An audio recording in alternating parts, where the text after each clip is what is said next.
주님과 같도다. 굶주린 나의 영혼을 나를 모르고 내가 기빨게 비추니 그 말씀 귀하다.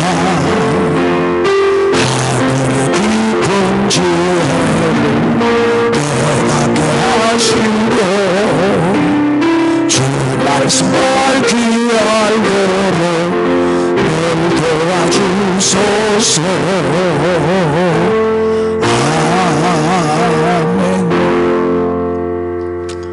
아멘. 터키 지진 난 걸 보니까 마음이 좀 무거워져서 내가 조크를 하나 하겠어요. 오랜만에 우리 웃으면서 예배 드려야 되니까.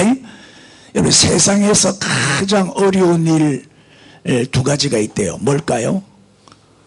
고개 들고 보세요. 세상에서 제일 어려운 일 뭐라고 생각하세요? 첫째는 내 생각을 남의 머리에 넣는 거래요. 이게 제일 힘들대요. 내 생각을 남의 머리에 넣는 거. 두 번째로 힘드는 거는 남의 돈을 내 주머니에 넣는 거. 이게 제일 힘들대요. 맞죠? 그런데 내 생각을 남의 머리에 넣는 일을 하는 사람을 누구라고 불러요? 선생님이라고 불러요. 맞습니까? 반응이 없어. 대답 좀 해봐요. 오늘도 말씀 받을 때 아멘 아멘 하고 좀 잘 받아들이세요. 이게 쉽지 않아. 여러분 머리에 이 말씀을 마음에 이 말씀을 집어넣는 게 쉬운 게 아니라니까. 이런 마음을 열어야 돼요. 선생님이에요. 선생님. 그 다음에 남의 돈을 내 주머니에 넣는 일을 하는 사람이 누구지요? 사장님이에요. 사장님이죠. 물건을 또 만들어서 팔고 돈 벌고 남의 주머니에 돈을 내 주머니에 넣는 일을 하잖아요. 그런데 이 선생님과 사장님 이 두 가지를 다 하는 사람이 있어요. 이 두 가지를 한꺼번에 다 하는 사람이 있어요. 누굴까요? 뭐라? 선생님과 사장님 일을 한꺼번에 그냥 한 방에 끝내버리는 사람이 있어요. 이 사람이 누구냐면 마누라예요. 마누라. 자, 선생님께 막 대든다는 거는 뭘 의미해요? 선생님께 대든다는 거는 배우기 싫다 이 말이에요. 자, 사장님께 대드는 거는 무슨 뜻이에요? 돈 벌기 싫다 이 말이에요. 마누라한테 대드는 거는 뭘까요? 대드는 거는 뭘까요? 죽을라고. 우리 이장로님은 눈치가 빨라. 살기 싫은 거예요.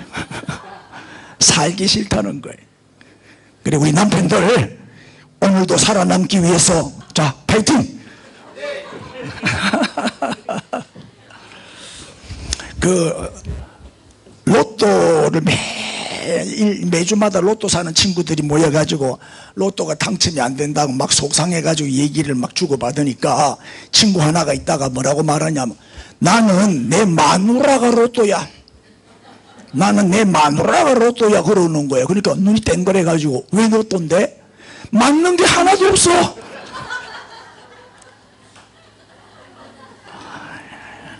이제 마음을 좀 열었지요? 자, 오늘은 나는 죽고 예수로 사는 사람, 이런 제목이에요. 로마서의 마지막 시간입니다. 총결론이죠. 굉장히 중요한 말씀이죠. 마지막 결론이니까. 자, 인사합시다. 나는 죽고 예수로 삽시다. 자, 오늘 이 마지막 이제 부분에서 사도 바울은 이제 로마 교회에 이제 이 편지를 써서 보내면서 앞으로 다가올 위기, 어려운, 거기에 대해서 이제 경고를 하고 있는데, 교회 안에 분쟁이 있을 것이다. 교회 안에 분쟁이 일어날 것이다. 그거를 미리 경고를 하고 있어요. 본문 17절 이제 한 절 한 절 읽으면서 설명할게요. 시작. 형제들아, 내가 너희를 권하노니 너희가 배운 교훈을 거슬러 분쟁을 일으키거나 거치게 하는 자들을 살피고 그들에게서 떠나라. 자, 배운 교훈을 거슬르는 사람, 분쟁을 일으키는 사람, 또 거치게 하는 사람, 걸려 넘어지게 하는 걸림돌, 방해꾼들을 말하죠. 이런 사람들을 잘 분별해 가지고 그들에게서 떠나라는 거예요. 떠나라, 돌아서라 이 말이죠. 그럼 이 사람들이 누구냐? 교훈을 거슬리고 분쟁을 일으키고 거치게 하는 자가 누구냐 이 말이에요. 18절 계속 봅시다. 시작. 이 같은 자들은 우리 주 그리스도를 숨기지 아니하고 다만 자기들의 배만 숨기나니 교활한 말과 아첨하는 말로 순진한 자들의 마음을 미혹하느니라. 자, 이들은 주 그리스도를 숨기지 않는다 그랬어요. 그러니까 사람을 숨기는 거죠. 사람 앞에서 신앙생활을 하는 거예요. 이거 겉으로 볼 때는 굉장히 열심히 봉사도 잘하는데 주님을 위해서 하는 게 아니에요. 우린 주님을 숨겨야 되죠. 사람을 숨기면 안 되잖아요. 또 자기들의 배만 숨겨. 아주 이기적이야. 자기 배밖에 몰라. 이기적이라. 또 교활한 말과 아첨하는 말로 얼마나 또 말은 잘해. 그 말로 순진한 자들의 마음을 미혹한다. 미혹자다. 미혹자. 특별히 순진한 자들. 이들이 누굴까요? 이들이 바로 누구죠? 거짓 교사예요. 거짓 교사. 이들에게서 돌아서라는 거예요. 요즘으로 말하면 이방들, 거짓 선지자들, 거짓 교사들, 이 사꾼 목자들, 돈벌이, 돈에만 관심이 있어. 영혼에는 관심 없어. 이런 거짓 교사들에게서 어떻게 해라? 돌아서야 돼. 그러면 거짓 교사들의 특징이 뭐예요? 첫째가 분쟁을 일으켜. 교회를 시끄럽게 해. 인사합시다. 너는 아이제 시작. 분쟁을 일으켜. 내 싸움을 일으켜. 두 번째는 뭐예요? 거치게 한다. 걸림돌이 된다. 걸려 넘어지게 한다 이 말이에요. 교회를 떠나게. 어떤 사람은 죽으라고 전도해서 데려다 놓으면 이쪽 사람이 상처를 줘갖고 쫓아내버려. 교회의 성장을 방해하는 그런 사람들이 있죠. 이게 거짓 교사의 특징이에요. 세 번째는 뭐예요? 그리스도를 숨기지 않아요. 예수 안 믿어요. 그 속에 예수가 없어요. 네 번째는 자기 배만 채워요. 이기적인 목적으로. 교회를 다녀도 자기 유익을 위해서 다니는 거예요. 하나님 중심이 아니고 내 중심이죠.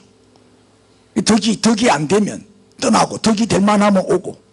그런데 큰 교회들이 잘 되는 이유가 큰 교회 가면 뭐 덕이 많으니까 단골 손님도 많아질 거고. 자기 배만 채우는 이기적인 사람들. 이런 사람들을 잘 살펴서 떠나라 그랬어요. 다섯 번째는 뭐예요? 교활한 말과 아첨의 말로 순진한 자들을 미혹하는, 넘어뜨리는 거예요. 그리고 그 순진한 자들을 교회 정착을 못하게. 순진한 자가 누구일까요? 초신자들, 처음 신앙생활하는 사람들. 이런 사람들 정착 못하게 상처를 줘가지고 쫓아내죠. 이런 사람들이 교회 안에 들어올 거다. 로마 교회 안에도 들어올 거니까 잘 살펴서 조심해야 되고 그들에게서 돌아서라, 떠나라. 그 얘기를 지금 하고 있는 거예요. 대부분 교인들은 얼마나 순진하고 순수하고 착해요. 그리고 교인들이 보면, 착한 사람들이 보면은 잘 속고 미혹도 잘 받고 사기도 잘 당하고 그래요. 나도 참 잘 속는 스타일이에요. 워낙 믿음이 좋으니까 다 믿어버려 그냥. 그래서 잘 이렇게 많이 당하고 손해도 보고 막 그러는데, 만약 우리 집사람이 없었더라면요 나는 벌써 쪽박 찼을 거예요. 그 참 순수한 거는 좋은데 어리석다 이 말. 나쁘게 말하면 바보지 뭐. 그리고 순진한 사람들을 꼬셔가지고 자꾸 뭘 이렇게 자기 이득을 취하려고 하는 이런 사람들이 교회 안에 있어요. 이 사꾼들, 이단의 특징이고 거짓 교사들의 특징입니다. 진실이 없는 거짓말, 입만 열면 거짓말을 하죠. 인사합시다. 이런 사람 조심합시다. 그 다음에 19절 읽으세요. 시작. 너희의 순종함이 모든 사람에게 들리는지라. 그러므로 내가 너희로 말미암아 기뻐하노니 너희가 선한 데 지혜롭고 악한 데는 미련하기를 원하노라. 이게 무슨 얘기예요? 이 로마 교회 교인들은 뭐 신앙 좋다고 소문이 날 정도였어요. 그러나 이 순수한 신자들, 순수한 성도들은 약점이 하나 있죠. 너무 착하다 보니까 잘 속아요. 또 어린아이와 같이 어린아이들이 유괴당하잖아요. 어린아이들이 새우깡 한 봉지만 주면 졸졸졸 따라가잖아요. 예? 네 엄마가 좋아 내가 좋아 이러면 아줌마가 좋아요 이러는데 새우깡 하나 얻어먹으려고. 그게 어린아이거든. 미혹을 잘 받아요. 그래서 바울은 너희가 선한 일에는 지혜로운 자가 되라. 이 말은 뭐예요? 선한 일에는 적극적으로 해라. 앞장을 서라. 가까이 해라. 열심히 해라. 선한 일은 열심히 해야 된다. 그러나 악한 일은 미련한 자가 되라. 악한 일에는 무지한 자가 되어야 되고 악한 일은 멀리 해야 되고 악은 떠나야 된다. 악과 섞이지 마라. 악과 섞이면 안 된다. 순수하게 순수함을 지켜라. 그 말이죠. 다시 말하면 거짓 교사들의 미혹에 넘어가지 말라는 뜻이에요. 잘 분별해가지고 이 거짓 교사들의 속지 말라. 그런 의미에서 선한 데는 지혜롭고 악한 데는 미련하라. 이렇게 말하고 있는 거예요. 또 고린도전서 14장 20절에 말씀과 일치가 되는데 형제들아 지혜는 어린아이가 되지 말고 그 다음 읽어주세요. 시작. 악에는 어린아이가 되고 지혜는 장성한 사람이 되라. 그 말이에요. 예? 잘 분별해야 돼요. 그러니까 지혜는 장성한 사람이 되라. 이 지혜는 분별력, 판단력이거든요. 우리 아이들은 그게 약해요. 그래서 아이들은 어른 말 들어야 돼요. 젊은 사람은 노인의 말을 들어야 되고. 좀 하면 좀 해주면 좋을 긴데. 예? 그 뱀같이 지혜롭고 비둘기처럼 순결하라는 말씀도 있잖아요. 그런 말씀과 다 일치가 되는 거예요. 그래서 우리가 참 순종도 좋고 착한 것도 좋지만 너무 순진해가지고 속아 넘어가면 안 된다 이 말. 주로 이단에 빠지는 사람들이 이런 사람들이 이단에 빠지는 거예요. 그리고 이 복음을 회방하고 미혹하는 이 배후가 있다는 거예요. 이 배후, 거짓 교사의 배후에는 누가 있어요? 자, 빌립보 2장 15절 요 마저 읽고 넘어갑시다. 이는 너희가 흠이 없고 순전하여 어그러지고 거스리는 세대 가운데서 시작. 하나님의 흠 없는 자녀로 세상에서 그들 가운데 빛들로 나타내라. 그렇죠. 이 어그러지고 거스리는 세대, 이 악한 세대에서 흠 없는 자녀로 구별되라. 오염되지 말고 이 어두운 세상에서 빛으로 살아라. 에? 이 거짓 교사의 미혹에 넘어가지 말라 그 말이에요. 그런데 20절을 보시죠. 시작. 평강의 하나님께서 속히 사탄을 너희 발 아래에서 상하게 하시리라. 우리 주 예수의 은혜가 너희에게 있을지어다. 그러니까 이 말은 뭐예요? 복음을 회방하고 또 미혹하는 배후가 누구라고요? 사탄이라는 거예요. 사탄이 이렇게 미혹을 하고 거짓말로 넘어뜨리고 속이는 거예요. 이 안티 기독교들 보세요. 우리 기독교를 비판하는 이 무리들이 많잖아요. 뭐 기독교를 개독교라고 그러고 말이에요. 목사를 먹사라고 그러고 말이에요. 나 별로 많이 안 먹는데 말이에요. 예? 얼마나 욕을 해야 되는지 몰라. 이단들의 특징이에요. 신천지가 교회 안에 들어오면요 제일 먼저 목사님 욕부터 해야 돼요. 내 목사님에 대해서 막 험담을 하고 욕을 하고 그래서 섭섭이들끼리 모아요. 섭섭이들끼리 모아가지고 반역을 일으키게 하는 거예요.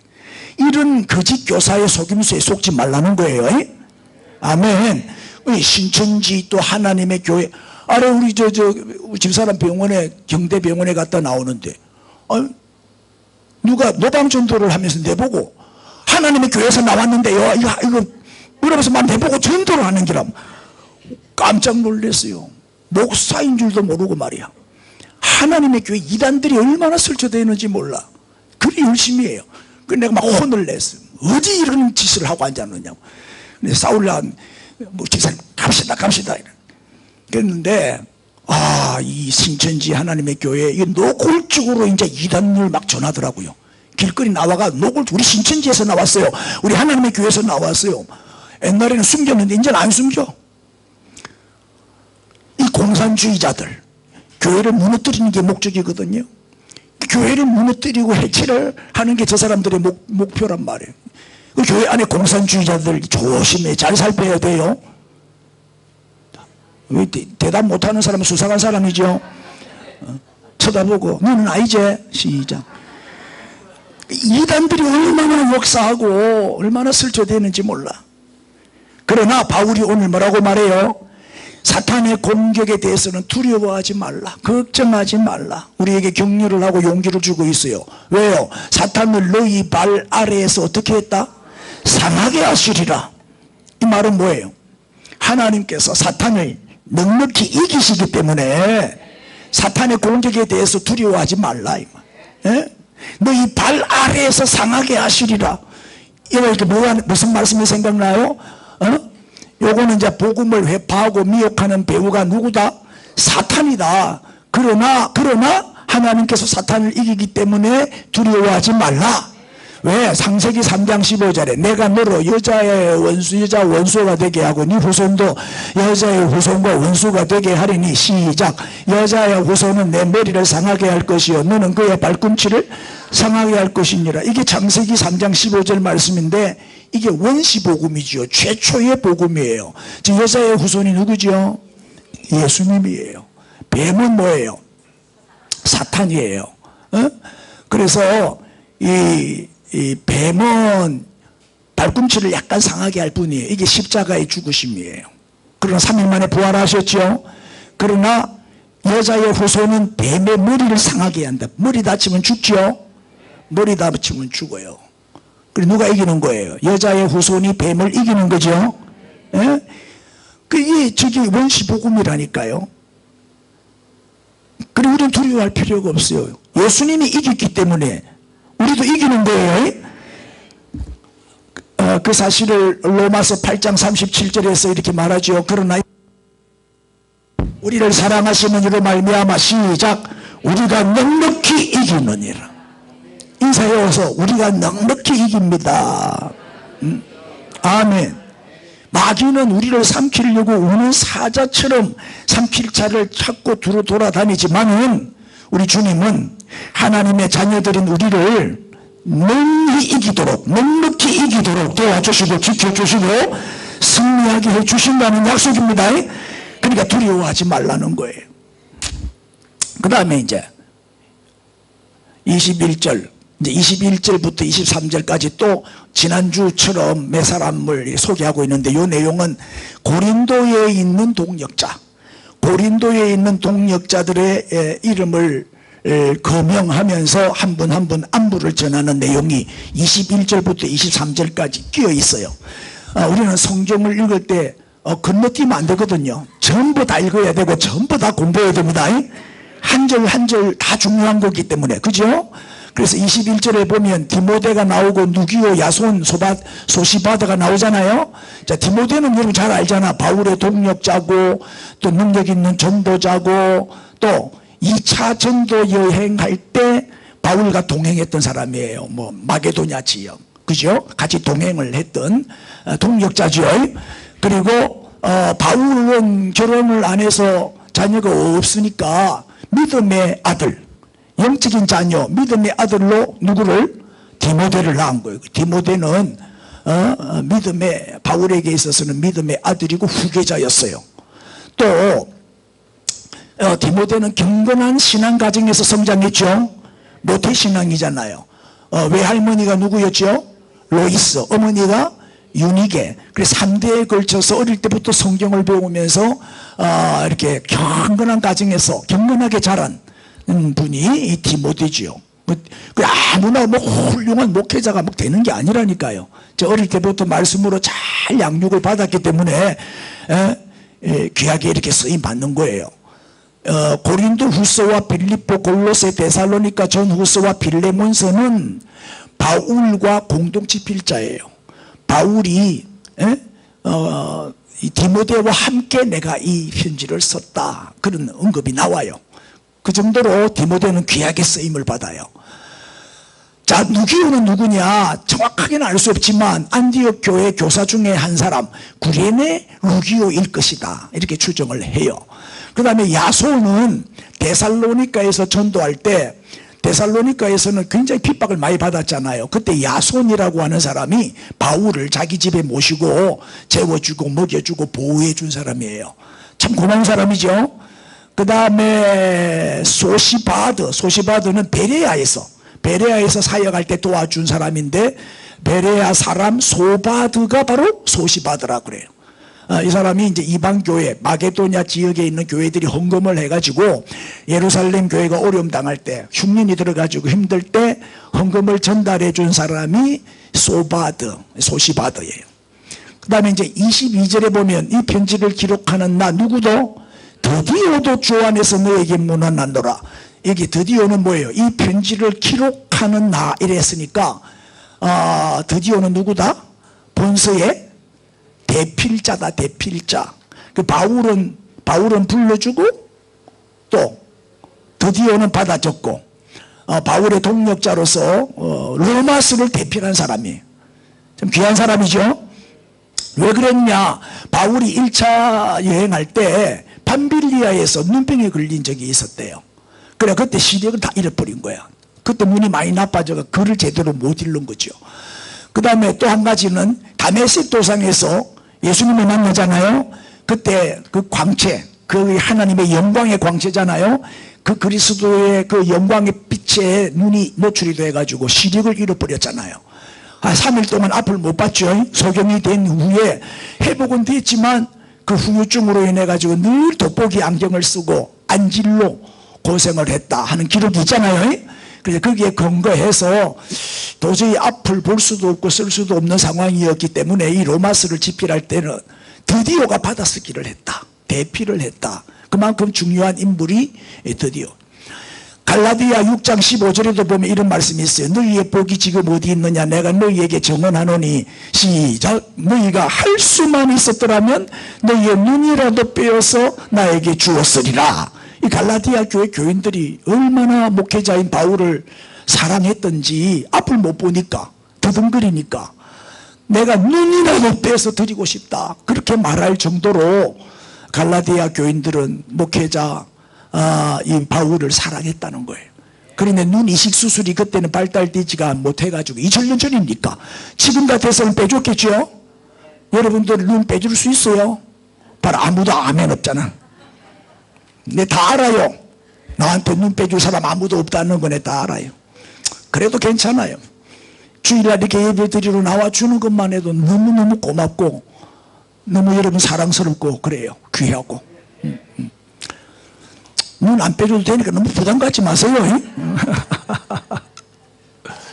자 23절 나와 온 교회를 돌보아주는 가이오도 너희에게 문안하고 이 성의 재무관 에라스도와 형제 구아도도 너희에게 문안. 여기 세 사람이 나오는데 가이오가 누구예요? 자기 집을 집회 장소로 내준 사람. 여기 나와 온 교회를 돌보아주는 그랬는데 가정교회, 자기 집에서 교회가 시작이 돼. 뿐만 아니라 숙식까지 제공하고. 가이오는 뭐 숙박업을 했다는 기록도 있어요. 방이 많았던 모양이에요. 그래서 이제 교인들이 오면은 재워주고 먹여주고 자기 집에서 예배드리고 이렇게 섬겼던 동력자였어요. 그리고 이제 이 가이오도 내가 고린도 사람이에요. 지금 고린도에 있는 사람들에게 안부를 묻고 있거든요. 고린도에 있는 분들의 안부를 문안을 하고 있는 거예요. 그래서 이제 바울이 고린도에서 복음을 전해가지고 세례를 준 사람이에요. 이 가이오의 풀네임이 뭐냐면 가이오 디도 유스도예요. 디도 유스도는 알죠? 좀 안다 해주세요. 성경에 나오잖아. 디도 유스도. 이 가이오예요. 그리고 가이오는 이름이고 디도는 가족명이고 유스도는 성이고 뭐 이렇게 해서 그 중에 이름만 가이오로 언급이 된 거예요. 그 다음에 이제 에라스도는 누구냐? 고린도시의 재무관이라 지금 뭐라면 세관원이죠. 그러니까 돈도 많고 상당히 영향력이 있는 사람이라는 것을 알 수가 있어요. 구아도는 고린도 교회의 성도인데 형제라고 했지만 뭐 혈육이 아니고 주 안에서 형제다 이 말이에요. 자, 이런 분들을 문안을 했습니다. 이게 이제 21절에서 23절까지 딱 끼어 있어요. 그리고 이제 24절은 또 없어요. 24절은 왜 없냐? 어떤 사본에는 있고 어떤 사본에는 없어. 그래서 우리 한글 번역을 할 때 우리 한글 성경에는 없는 사본을 참고를 해가지고 없음 갈로 처리를 해놨어요. 내용은 뭐 그리 중요한 게 아니기 때문에 넘어가는 것 같아요. 바로 이제 25절로 갑니다. 읽어주세요. 시작. 나의 복음과 예수 그리스도의 전파함은 영세 전부터 감추어졌다가. 자, 바울이 전한 복음이 뭐죠? 바울이 열심히 막 목숨 걸고 1차, 2차, 3차, 4차 전도 여행을 다니면서 전한 복음이 바로 누구지요? 누구? 예수 그리스도. 바울은 입만 열면 예수 얘기만 해요. 딴 얘기 안 해요. 예수님이 복음이니까 예수 그리스도만 전파하는 거예요. 여러분, 우리를 사탄으로부터 지켜주는 거는 교파도 아니고 교단도 아니에요. 오직 예수밖에 없습니다. 요한 1서 5장 18절에 이런 말씀이 있어요. 하나님께로부터 난 자는 다 범죄하지 아니하는 줄을 우리가 아노라. 여러분, 하나님께로부터 난 자가 누구지요? 하나님께로부터 난 자는 범죄를 안 한대요. 여러분 범죄해요, 안 해요? 범죄하잖아요. 그럼 하나님께로 난 자가 아닌가? 무슨 뜻일까요?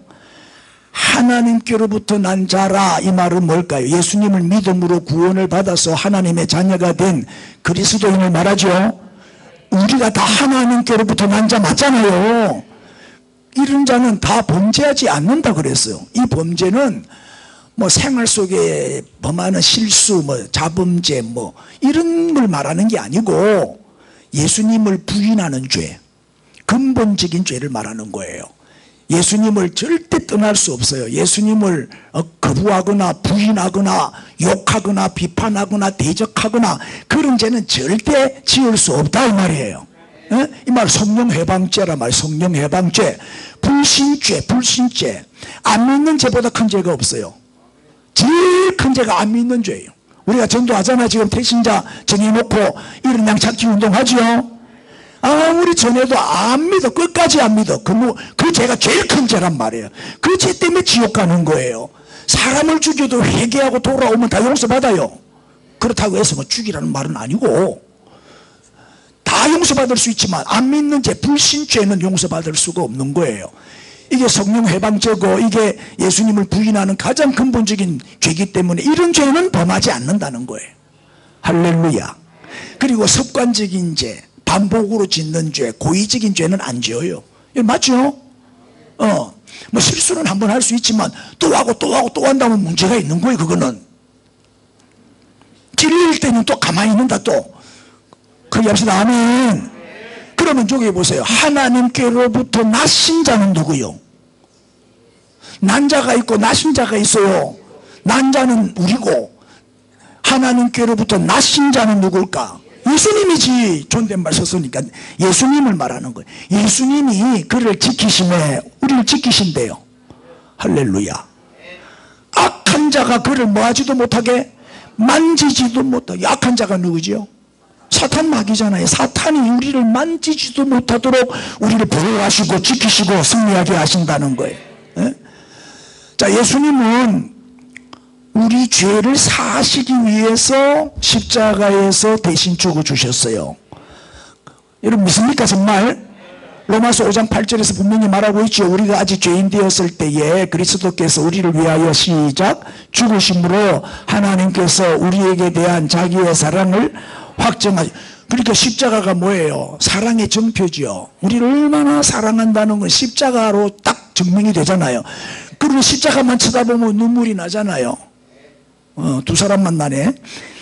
십자가만 보면 막 마음에 감동이 오고 은혜가 되고 눈물이 나야 정상이란 말이에요. 예수님이 저 십자가에 매달려 나를 구원해 주셨다. 나를 의롭게 해주셨다.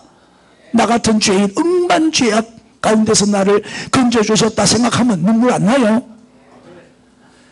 이 속죄의 복음을 우리는 교리적으로 지식적으로만 알면 안 된단 말이에요.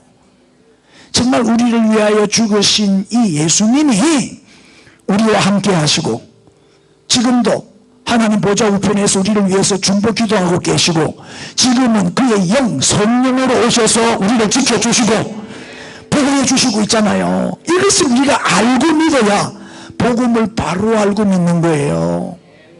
사도 바울이 전한 복음의 핵심이 뭐냐? 우리가 십자가에서 예수님과 연합하여 하나가 됐다는 거예요. 예수님과 한 몸이 되고 예수님과 영적으로 연합하였다는 거란 말이에요. 그 사실을 로마서 6장 4절에서 말하고 있어요. 그러므로 우리가 시작 그의 죽으심과 합하여 세례를 받음으로 그와 함께 장사되었나니 이는 아버지의 영광으로 말미암아 그리스도를 죽은 자 가운데서 살리심과 같이 우리로 또한 새 생명 가운데서 행하게 하려 함이라. 지금 보세요. 죽으심 장사, 살리심 새 생명. 무슨 얘기예요? 이 얼마나 놀라운 선언입니까? 자, 그의 죽으심과 합하여 세례를 받았다. 세례를 받는 것은 뭐죠? 세례 받는 것은 내가 예수님과 영적으로 결혼하는 것이다 그랬죠. 학습 받는 것은 약혼식 하는 거고, 세례 받는 것은 결혼하는 거고, 성찬식 하는 것은 합방하는 거다. 한 몸이 되는 거다. 그게 비유해서 설명했죠. 그러니까 세례를 받음으로 이 말은 이제 예수님과 연합했단 말이에요. 한 몸이 됐단 말이에요. 그래서 그와 함께, 그래서 예수님이 죽으신 것은 바로 우리도 같이 죽는 거예요. 예수님이 죽으심과 함께 우리도 같이 죽은 거예요. 그와 함께 장사되었나니. 예수님과 나는 한 몸이 되었으니까. 예수님의 죽으심은 나의 죽음이죠. 그래서 예수님과 함께 우리도 장사되었어. 이는 아버지 영광으로 말미암아, 그 다음에 그리스도를 죽은 자 가운데서 그 다음에 살리심과 같이 예수님이 다시 부활하셨어. 그럼 우리도 같이 부활한 거지. 같이 죽고 같이 부활했단 말이에요. 그래서 지금은 뭐로 살아요? 새 생명, 새 생명. 새 생명 가운데서 우리가 살고 있는 거예요. 그러니까 복음이 뭐죠? 그리스도인이 됐다. 예수를 믿는다. 무슨 말이에요? 따라합시다. 나는 죽고 예수로 사는 사람이다. 아멘. 이게 그리스도인이에요. 그리스도인은 나는 죽고 예수로 사는 사람이에요. 예수님과 함께 옛사람은 죽고, 할렐루야, 예수님과 함께 새 사람으로 새 생명을 가지고 부활했다 이 말이죠.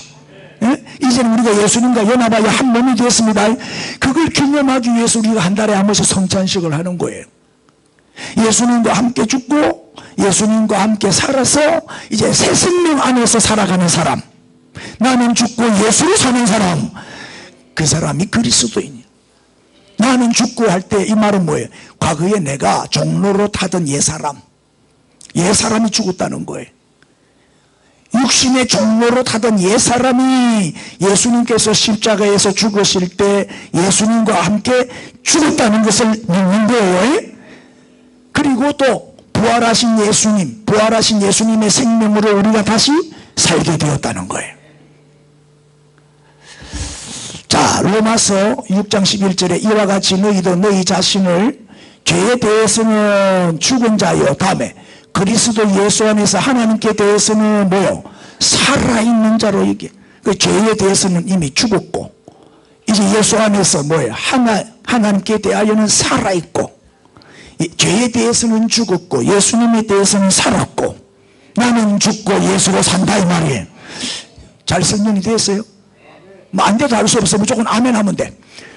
크게 해봐요. 아멘. 여러분, 교회 안에 내가 늘 말하지만 교회 성장의 열쇠는 하나 되는 거예요. 같은 말, 같은 마음, 같은 뜻으로 온전히 합하여 하나 되면 교회는 성장하게 돼 있어요. 왜 교회가 부흥이 안 되냐? 갈등, 다툼, 분열, 분쟁 때문에 안 되는 거거든요. 그럼 교회 안에 왜 분쟁이 일어나고 다툼이 일어나느냐? 그 원인이 뭐냐 이 말이에요. 그 이유는 아직 내가 안 죽어서 그래요. 안 죽어서 그래. 내가 죽으면 문제될 게 없잖아. 죽은 자는 말이 없다고. 할렐루야. 여러분, 주를 위해 산다고 하는 말은 내가 주를 위해 삽니다 하는데 실제로는 자기 배만 섬기는 사람이 많아요. 너무나 이기적이고 자기 중심으로 살고 자기 욕심, 이 탐심은 우상숭배거든요. 돈 밝히고 돈 따라가고. 우리 주님 따라가면 돈은 따라오게 돼 있어요. 먼저 그의 나라와 그의 의를 구해보세요. 이 모든 것, 먹을 것, 입을 것, 마실 것을 더하여 주시리라. 돈 따라가면 안 돼요. 주님 따라가면, 사명 따라가면 돈은 따라와요. 돈 따라가면 돈도 잃고 주님도 잃고 다 잃어요. 할렐루야. 자, 바울은 자신의 힘으로 도저히 이길 수 없던 죄, 또 죄악 덩어리인 육신, 이거를 누가 이기게 해주셨다? 예수님이 이기게 해주셨다는 것을 깨달은 거죠. 이게 예수님과 함께 옛사람이 죽고 새 사람으로 사는 사도 바울의 복음의 핵심이다 이 말이에요. 로마서의 결론이 뭐예요? 이 복음의 핵심이 뭐예요? 나는 죽고 예수로 사는 사람이 되라는 거예요. 로마서 8장 15절. 너희는 다시는 무서워하는 종의 영을 받지 아니하고 뭘 받았어요? 양자의 영을 받았으므로 우리가 하나님을 뭐라고 불러요? 아빠 아버지. 아빠 아버지. 여기까지 와야 돼요. 그래야 진정한 복음을 아는 자입니다. 여러분, 하나님을 아빠 아버지라고 부르죠. 여러분, 하나님의 은혜가 무엇인지를 제대로 알려면, 하나님의 은혜가 어느 정도로 큰 것인지를 깨달으려면 그 입양받은 자의 심정을 알면 돼요. 혹시 여기 입양되신 분 있어요? 입양받은 자의 심정. 이 복음으로 사는 자는요, 하나님 아버지께 입양받은 자예요. 입양된 자예요. 우리는 하나님 아버지께 입양이 되어가지고 그 은혜로 살고 있는 거예요. 양자의 영을 받았다. 자, 이분이 누구냐? 리 스트로벨이라는 목사님이에요. 이분이 쓴 책이 은혜, 하나님의 은혜라는 책이 있는데, 이 책 안에 이런 내용이 있어요.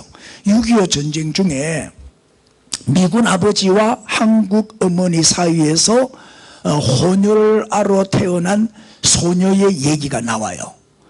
4살 때 엄마로부터 버림을 받아요. 여기 이제 전쟁통이니까 버림을 받고 3년 동안 이 아이가 어린 4살 됐을 때 산과 들에서 짐승같이 살아요. 짐승처럼 노숙자로 살아요. 근데 참 생명이 질기죠. 7살이 되었을 때 그 불황아들, 동네 깡패들한테 학대를 당하고 강간을 당하고 온갖 고통을 당해요. 그러다가 콜레라에 걸렸어요. 쓰레기 뒤져서 먹고 이러다 보니까 죽음 직전에 대전에 있는 어느 고아원에서 이 아이를 발견해 가지고 고아원에 데리고 가서 이 아이를 키웠어요. 이제 고아원에 있을 때, 그때 이제 9살 됐을 때예요. 대전 어느 고아원에 있을 때 어느 선교사가 입양아를 구하러 온 거예요. 그 고아원에 입양하겠다고. 그리고 왔는데 보통 보면 입양은 누구를 해요? 입양은 갓난 아기를 입양하잖아요. 1살, 2살 부모를 몰라볼 때 입양을 하는데, 이 9살 난 이 아이 혼혈하니까 자기 이제 아버지가 미군이니까 좀 동질감이 생기잖아요. 자기하고 닮은 것도 비슷하고. 그래서 이 9살 난 소녀를 입양을 해요. 굉장히 성격이 거칠어요. 험하게 컸으니까. 애 성격도 굉장히 거칠죠. 그래가지고 이제 입양을 했는데 이름도 지어줬어요. 스테파니. 너의 이름은 오늘부터 스테판이다. 그런데 이 소녀는, 이 어린 아이는 자기를 식모로 데리고 가는 줄을 알고 마음을 안 열어요. 날 일시켜 먹으려고 끌고 가는구나. 입양이라고 생각을 안 하고 식모다라고 생각하는 거죠. 그런데 집에 갔더니 일도 안 시켜요.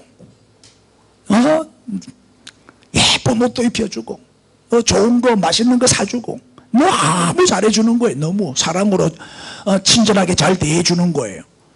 그래, 너는 식모가 아니다. 내 딸이다. 너는 내 딸이다. 식모가 아니다. 아무리 말을 해줘도 10번 100번 말을 해줘도 그 사랑을 믿지 못하는 거예요. 그걸 받아들이지를 않아요. 틀림없이 이 양부모가 나를 고아원으로 다시 보낼 것이다. 지금은 좋아서 그렇지만은 마음에 안 들면, 내가 좀 잘못하면 분명히 파양을 할 것이다. 늘 불안한 거예요. 언제 파양될지. 마음을 안 여는 거예요. 그런데 1년 2년 지나다 보니까 8년이 지나서 17살이 됐어요. 17살이 되면 다 컸잖아요. 이제 식은도 들고 철도 들잖아요. 그제서야 이 아이가 마음을 열고 그 부모님의 사랑을 받아들여요. 받아들이고 한결같이 잘해주니까, 사랑으로 잘해주니까 진심을 이제 아는 거죠. 그때 그 부모님으로부터 복음을 받아들이고 하나님의 사랑을 깨닫고 거듭나서 새 사람이 돼요. 옛 사람은 죽고 새 사람으로 태어나는 거예요. 예? 이 중생이라 거듭나, 예? 거듭난 거예요. 그래서 그녀가 반듯하게 잘 성장해서 공부도 열심히 해가지고 지금은 유명한 상담자가 됐어요. 젊은 여성들, 상처받은 젊은 여성들을 상담하는 상담 전문가가 돼서 사역을 하고 있다 하는 내용이 저 책 내용 안에 나와요. 그래서 이 스테파니가 말하기를 나는 2번 입양되었다. 한 번은 선교사님 자녀로 입양이 되었고 또 한 번은 하나님 아버지로부터 입양이 되었다. 2번 다 은혜였다. 은혜, 하나님의 은혜라. 그래서 책 제목이 하나님의 은혜예요. 우리도 스테파니처럼 영적으로 뭐예요? 하나님 아버지께 입양받은 사람이에요. 파양은 없어요. 의심하지 마세요. 두려워하지 마세요. 불안해하지 마세요. 파양은 없어요. 하나님의 사람은 불변이요, 변함이 없단 말이에요. 전적인 하나님의 은혜요, 은혜. 우리 자주가 없잖아요. 우리 얼마나 문제가 많은 사람이요. 그럼에도 불구하고 아무 조건도 보지 아니하시고 아무 조건 없이 사랑으로 많은 사람들 가운데 우리를 택해서 하나님의 자녀로 삼아 주신 거예요. 그러면 우리를 절대 버린다 안 버린다? 안 버린다. 우리가 잘못하고 실수해도 안 버려요. 야단은 치겠지만 징계는 하시겠지만 죽이지는 않아요. 절대. 안심하세요. 그래서 분명히 약속하는 말씀이 뭐예요? 요한복음 14장 18절 시작. 내가 너희를 고아와 같이 버려두지 아니하고 너희에게로 오리라. 믿습니까? 절대 우리를 버리지 않는다. 내 너를 떠나지도 않으리라. 내 너를 버리지도 않으리라. 예? 자, 이제 로마서 강의 설교를 마칩니다. 복음이 무엇인지 확실히 알았죠? 오늘 이 복음이 여러분의 복음이 되기를 바랍니다. 나는 죽었습니까? 이제 여러분 죽었어요? 옛 사람 다 죽겠죠? 나는 죽고 예수님으로 살고 있습니까? 내가 사는 것은 내가 사는 게 아니요, 그리스도께서 내 안에서 사시는 것이다. 예수님이 내 안에서 나의 주인으로 사시는 거예요. 그렇다면 하나님의 자녀답게 살아야죠. 늘 은혜에 감사하며 살고 있습니까? 우리가 정말 구원을 받았다면 구원을 받은 사람답게 하나님의 자녀답게 살아야지. 복음을 아는 것으로 그치면 안 돼요. 이론적으로 지식적으로 그치면 안 돼요. 우리는 복음으로 살아야 되는 거예요. 자, 이제 마지막 부분을 봅시다. 25절. 나의 복음과 예수 그리스도를 전파함은 영세 전부터 감추어졌다가 26절 시작. 이제는 나타내신 바 되었으며 영원하신 하나님의 명을 따라 선지자들의 글로 말미암아 모든 민족이 믿어 순종하게 하시려고 알게 하신 바 그 신비의 계시를 따라 된 것이니 이 복음으로 너희를 능히 경고하실 지혜로우신 하나님께 예수 그리스도로 말미암아 영광이 세세무궁토록 있을지어다. 아멘. 이게 하나님의 구원 계획이에요. 영세 전부터 정해진 거예요. 창세 전에 이미 우리를 선택하셨다고요. 이거는 수정도 안 되고 보완도 안 되고 변경도 안 돼요. 창세 전에 이미 영원 전에 영세 전부터 딱 정해진 건데 이걸 딱 감추어 놨다는 거는 뭐예요? 비밀이에요. 비밀. 이 비밀로 딱 숨겨놨다가 예수님이 오심으로 완전히 계시가 된 거예요. 예수님이 오심으로 완전히 열렸어요. 커튼이 닫혀졌다가 열어진 거예요. 이것을 바울이 선포한 거예요. 이 사실을, 이 진리를, 이게 바울에 의해서 온 열방에 선포가 되고 나타내신 바가 되고 증거가 되어졌다 이 말이에요. 그러니까 복음은 뭐냐? 복음은 감추어져 있던 이 복음이 하나님에 의해서 드러난 비밀의 계시다. 이걸 알게 하신 분이 하나님이시고 예수님이 오셔서 완전히 다 계시가 됐고 사도 바울에 의해서 전해졌다. 그럼 복음을 전파하는 대상이 누구냐? 모든 민족, 유대인만 아니고 이방인들까지 모든 열방, 할렐루야, 모든 족속, 모든 민족이 다 이 복음 전파의 대상이다 이 말이에요. 그리고 우리가 선교하는 거지. 목적은 뭐예요? 믿고 순종하게 하시려고. 이 복음을 믿고 순종하게 하시려고. 그리고 이 복음은 뭐예요? 우리를 견고하게 하는 능력이죠. 아멘. 이게 복음의 능력이에요. 절대 넘어지지 않아요. 그러니까 결론이 뭐죠? 지혜로우신 하나님께 영광을 돌리자. 구원을 계획하시고 예수 그리스도를 통해서 이 구원을 성취하신 가장 지혜로우신, 유일하게 지혜로우신 이 하나님께 영광을 돌리자. 이게 결론이다 이 말이에요. 할렐루야. 잘 깨달아졌습니까? 이제 로마서 공부 끝났는데, 공부로 끝나면 안 돼요. 정말 이 복음이 여러분의 복음이 되시기를 바라고, 나는 죽고 예수로 사는 사람이 다 되시기를 바랍니다. 인사합시다. 나는 죽고 예수로 삽시다. 예수를 쏙 빼닮은 작은 예수가 됩시다. 예수님을 따라가는 제자가 됩시다. 오직 예수밖에 모르는 예수의 사람이 됩시다. 아멘. 24시간 예수님께 시선 집중, 시선 고정. 주님만 바라보고 주님만 따라가고 주님만 늘 동행하는 저와 여러분의 멋진 삶이 될 수 있기를 우리 주님의 이름으로 축복합니다. 할렐루야. 자, 이제 천국 가는 약도를 읽겠습니다. 시작. 원래 사람은 천국 가고 지옥은 마귀를 보내는 곳이었습니다. 마귀의 유혹으로 죄를 지은 모든 인간은 다 지옥 형벌을 받게 되었습니다. 몸이 죽는 날 영혼은 천국과 지옥으로 이사를 갑니다. 영원히 불타는 지옥과 영원히 행복한 천국 중 어디로 가고 싶습니까? 예수님은 나의 모든 죄를 대신하여 죽으시고 다시 부활하셨습니다. 예수님을 믿고 회개하면 모든 죄를 용서받고 이 땅에서도 평안을 누리며 살다가 천국에 갑니다. 믿습니까? 이게 복음의 내용이에요. 에? 자, 이제 영접 기도합시다. 시작. 하나님 아버지, 저는 죄인입니다. 예수님이 저의 죄 때문에 십자가에 못 박혀 죽으시고 부활하신 것을 믿습니다. 지난날의 모든 죄를 회개하며 마음문을 열고 예수님을 나의 구주와 주님으로 영접합니다. 제 마음속에 들어오셔서 저를 다스려 주시고 나는 죽고 예수로 살게 해주세요. 예수님의 이름으로 기도합니다. 아멘. 사람이 마음으로 믿어 의에 이르고 입으로 시인하여 구원에 이르느니라. 할렐루야. 인사. 하나님의 자녀가 되신 것을 축하합니다. 이제 하나님의 자녀답게 삽시다. 우리 오늘 주신 말씀 붙들고 나는 죽고 예수로 살게 해주세요. 아직 내가 안 죽은 거 있죠. 혈기도 안 죽고 교만도 안 죽었고 욕심도 안 죽었고 이기적인 그런 죽여야 할 옛사람 오늘 마저 죽이고 돌아가십시오. 우리 주여 부르고 통성으로 기도합니다. 주여. 할렐루야 할렐루야 할렐루야. 감사합니다. 나는 죽고 예수로 살게 해 주옵소서.